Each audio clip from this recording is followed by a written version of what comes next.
you did in first year chem, with the exception of balancing redox reactions.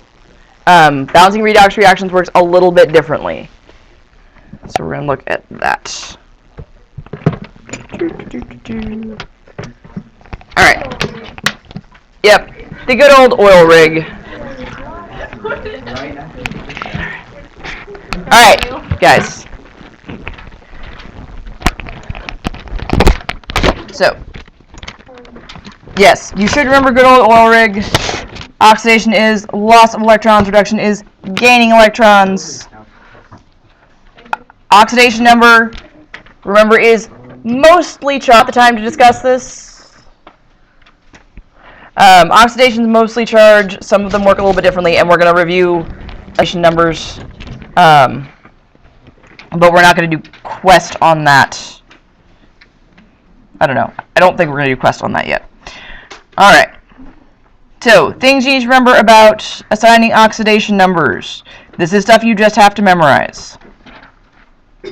Oxidation state on an elemental atom is 0. This includes, though, if it's something like diatomic or phosphorus, which is P4, sulfur, which is S8. If it's just the one element, it's 0. This would even include if you're looking at a buckyball, which is C60. As long as it's just the element, it's 0.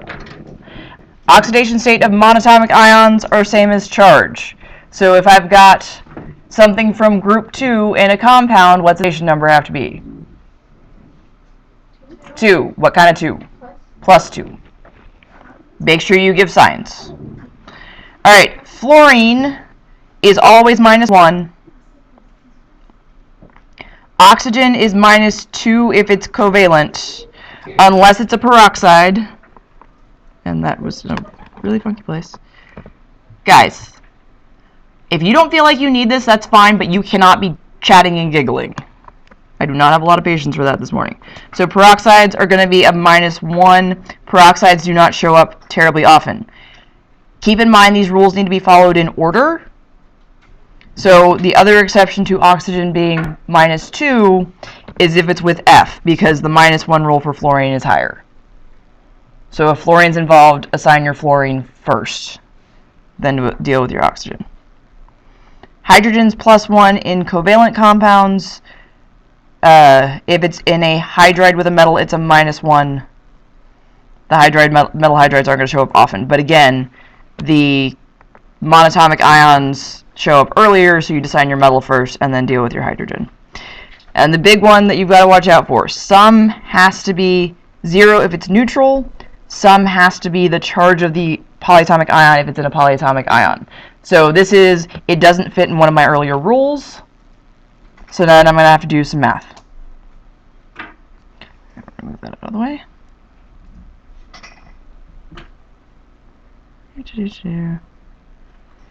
Alright, we're going to assign oxidation states to each of the following. So let's do Vincent, Oliver, AJ, y'all do CO2. These two groups do SF6, and then my middle group there do nitrate. Make sure you actually do the math, don't just look at the answers at the bottom. But figure out where we should be, and then we'll talk about them.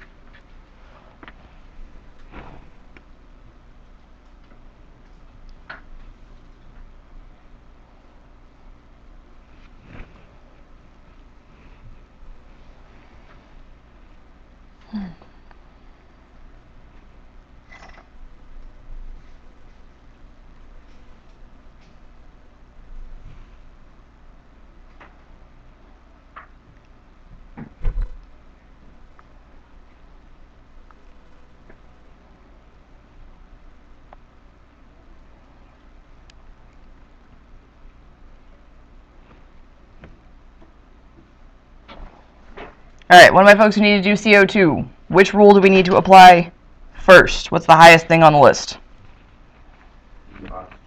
Is what? -2. So we know O has to be -2. What is the only other rule I can apply to this compound? Rule number 6. Rule number 6, which is everything has to add up to 0. So I've got a -2 for my oxygen, plus my carbon equals 0. Is that all I need to do with my oxygen? You need to multiply your oxygen by 2. Right. So negative 2 plus whatever carbon is has to add up to 0.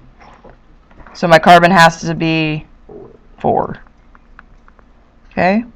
All right, my SF6 folks, which rule applies first for y'all? Fluorine has to be negative 1. So we've got negative 1 for my fluorine. How many fluorines do I have? 6. What's the only other rule that applies here? Everything adds up to 0. So if all of my fluorines together give me a minus 6, then my sulfur has to be plus 6. Okay? And then my nitrate folks, which rule applies first? Oxygen is minus 2. How many oxygens do I have to deal with? And then should all of y'all's add up to 0? It needs to add up to negative 1. So my oxygens together are going to give me negative 6. So negative 6 plus whatever nitrogen is has to equal minus 1. So my nitrogen has to be plus 5. Word of warning, nitrogen has a slightly absurd number of oxidation states. It can show up as all sorts of things. This is one of the differences between nitrate and nitrite. So in nitrate, nitrogen's got a plus 5. What's the only difference between nitrate and nitrite? So one fewer oxygen. So in nitrite, you'd have 2 times negative 2 plus whatever nitrogen is. It still equals minus 1. So what's nitrogen have to be in nitrite? Yeah. Your ite is always going to have a lower oxidation state than your ate. Right, so fewer oxygens are going to give you a lower oxidation state. So same thing for sulfate versus sulfite, phosphate versus phosphite. Think about how many polyatomics you can have with chlorine and bromine. And think about how many oxidation states you have to be able to have for chlorine and bromine because of that. Because remember, you can have perchlorate, which has 4 oxygens, chlorate, which has 3, chlorite, which has 2, and hypochlorite, which has 1. And they're all going to have a minus 1 charge. So they're all going to have a different oxidation number. Make sure you do your math. All right. So the other thing we got to look at once we know oxidation states is what's been oxidized and what's been reduced. This one's actually pretty easy to assign. What do we know my oxidation number has to be on my aluminum? And the reaction side, 0 because it's an element. Iodine has to be 0 because it's an element. Aluminum as a monatomic ion has a charge of plus 3, which leaves, what does my iodine need to be? Negative 1. So aluminum was 0, it's now plus 3. Iodine was 0, it's now minus 1. Remember, the other way to look at redox, if you don't want to keep track of what your electrons have done, though, we will have to keep track of our electrons in at least some cases. Which one of these numbers has been reduced? Iodine. Iodine. It went from 0 to negative 1. It went down. So that's my reduction. Aluminum then has to be oxidized because both of them have to happen. And if you did the math on your electrons, aluminum has to lose electrons to go from 0 to plus 3. Iodine has to gain electrons to go from 0 to minus 1. All right.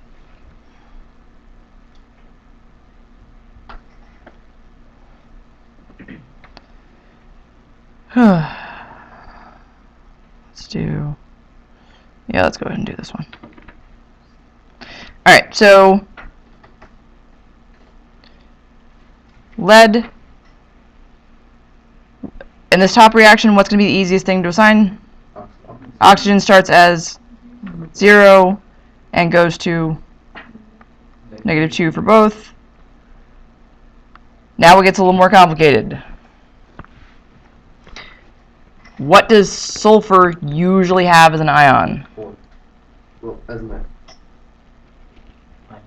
Minus 2.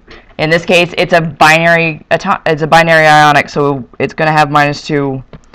Plus, we know my lead with my oxygen is going to have a plus 2. So we've got plus 2 on both sides. And then Sulfur was a -2. Sulfur on this side, though, is going to be a +4. So who did nothing of interest? Lead. So lead is nothing, because lead was +2, it's still +2. Sulfur went from -2 to, let's do oxidation for sulfur, +4, which means that sulfur has been oxidized. And then oxygen went from 0 to -2, so it's been reduced. Alright, and then that's where things get interesting with lead. Alright. Now, balancing by half reaction. If you look at the textbook on this method does not actually show up till I think it's chapter 18. The other way to balance redox reactions, though, is kind of annoying, and I never do it. So, please don't ask. That's why this version of things skips it, because it frankly gets more complicated than it should be. All right. So there's a list of things we're going to have to go through. So we got to divide the equation into oxidation and reduction half reactions. So if we look at our reaction down here, which thing is really, really easy to tell what's happening?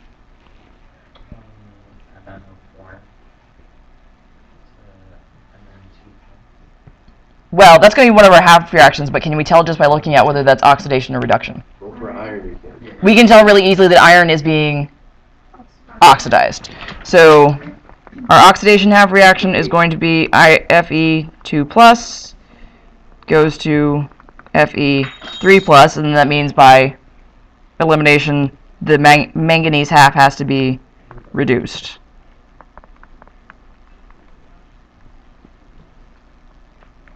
And that's going to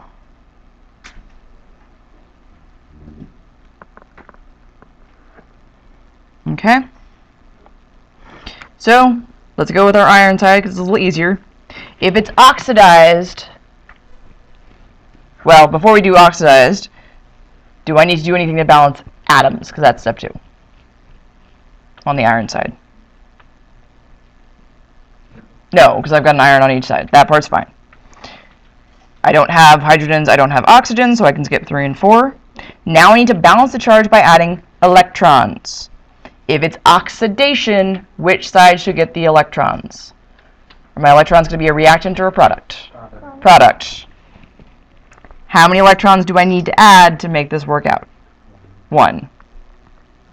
Okay. Now, my reduction side is a little more tricky. Do my manganese balance? Yes. Do I have oxygens? Oh, wait. Yes. Oh. So, I don't have them in the products, which means what does it tell me to add to balance my O's? H2O. How many H2Os do I need to add? 4. Okay. So that gets us step 3 done. Now I need to balance H's by adding H+. So how many H pluses do I need to add? 8 on which side? Reactant side. Okay. I'm moving my arrow over. Because where do I need to add my electrons? On the reactant side. And now I need to balance the charge by adding electrons. So what is my total charge on my reactant side? 7, because I've got 8 H pluses plus and minus 1. What's my total charge on my product side? 2. So how many electrons do I need to add to my reactant side? 5. So plus 5E. Okay. So now that gets us 4 and 5 done for this one. Now we're going to want to multiply the half reactions to make the moles of electrons balance. I'm going to go ahead and move my oxidation down. So we've got things that shouldn't be there. I've got Fe2 plus goes to Fe3 plus electrons. So I've got 5 electrons in my top reaction, which means what do I need to do with my bottom reaction to make my electrons cancel?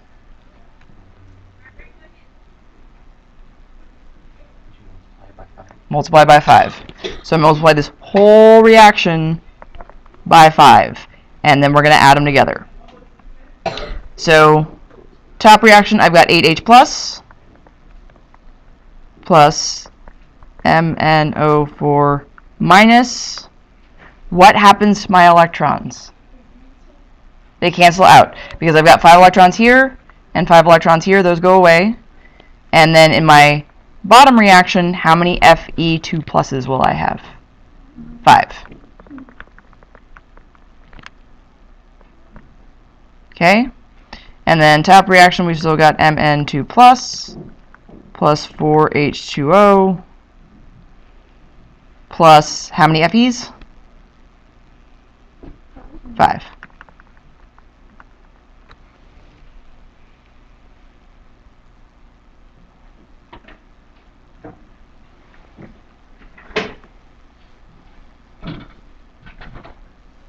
All right.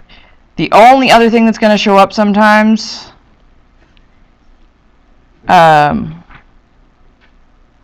okay, good. It's not making us do any basic. Oh no. So 20 basic. Let's do basic real quick. Basic is unfortunately more complicated. Not too bad, but a little annoying. So let's do 20 real quick.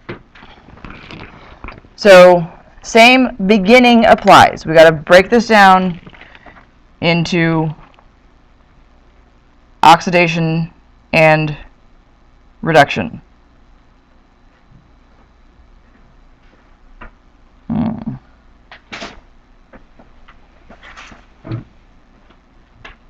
Unless, of course, it doesn't actually make sense.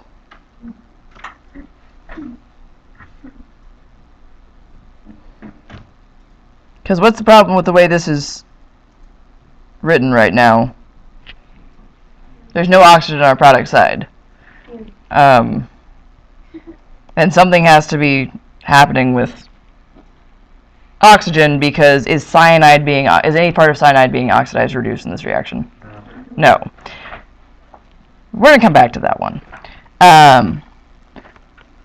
So for the moment, until I can figure out what went wrong on the other one, if you want to try another, balance the equation using the half reaction method, do that. Otherwise, work on Quest. I think I'm going to go ahead and see if I can find I may go ahead and add one of the basic redox things to this next one, just so you can practice if there's a basic redox thing I can add.